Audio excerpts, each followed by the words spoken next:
nouvelle. Ouais, le coup de pouce. Oh, super.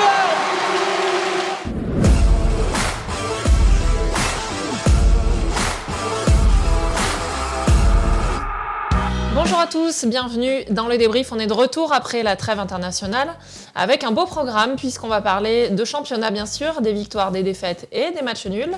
On va parler de Coupe de la Ligue, on va parler de transferts, ça commence à s'agiter, et de prolongation de contrat. Et oui, c'était l'info du début de semaine, la prolongation du contrat avec beIN Sport, notre diffuseur officiel, et ce jusqu'en 2026. Vous êtes assurés de pouvoir profiter de la retransmission top niveau des 3 plus belles affiches chaque semaine, et bien sûr des superbes commentaires de notre ami Thomas Vilches.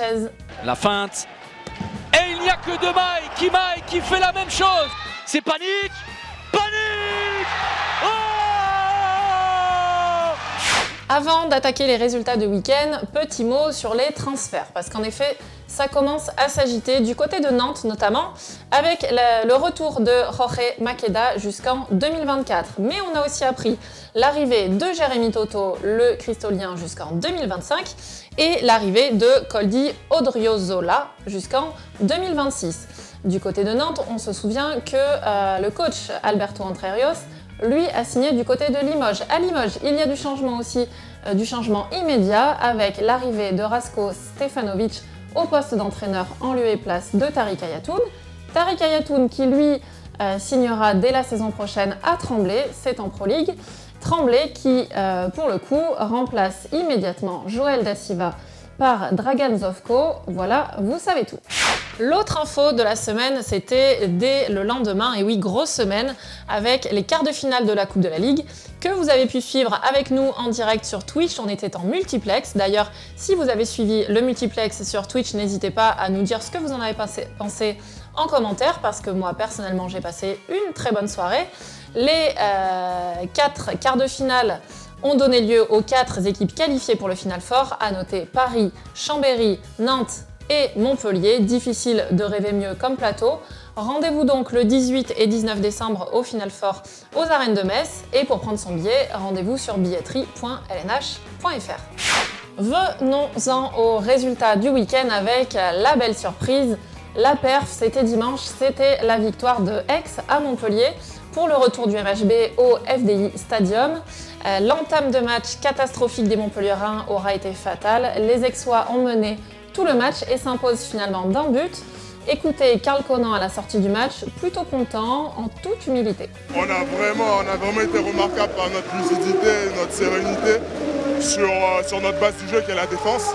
On a commencé avec une intensité, c'était bien. On a été assez précis sur tous les détails qui nous ont manqué contre Chambéry.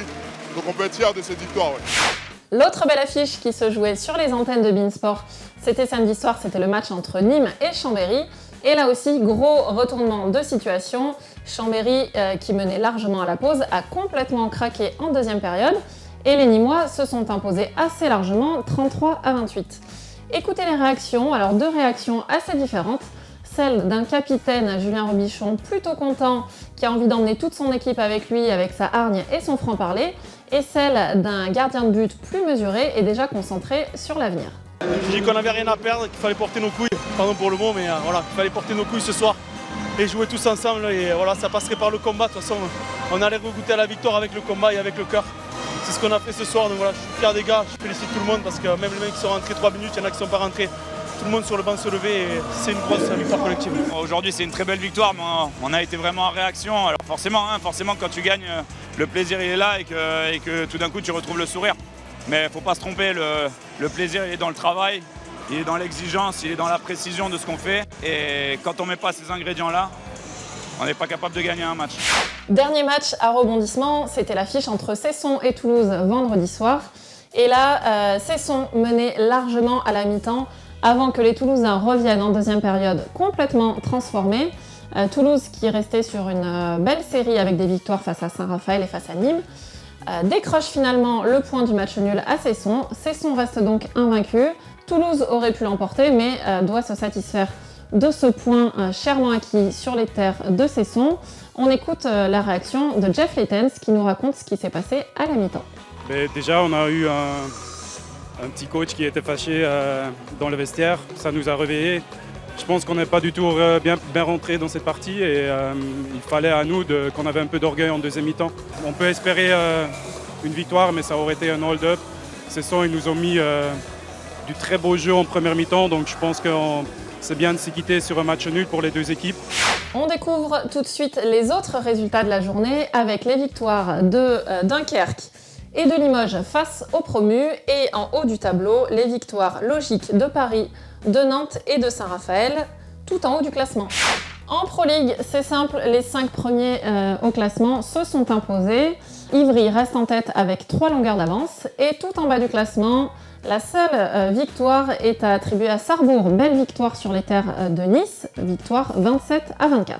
Le programme de la fin de semaine est plutôt sympathique avec un match capital pour le maintien entre Nancy et Saran. Ce sera dès jeudi soir à suivre sur lnh.fr. Et ensuite dimanche, au choix sur lnh.fr à 17h, le Classico entre Chambéry et Montpellier ou dans le même temps, sur beIN Sport, le match entre Paris et Saint-Raphaël. Nous, on se retrouve la semaine prochaine. Salut!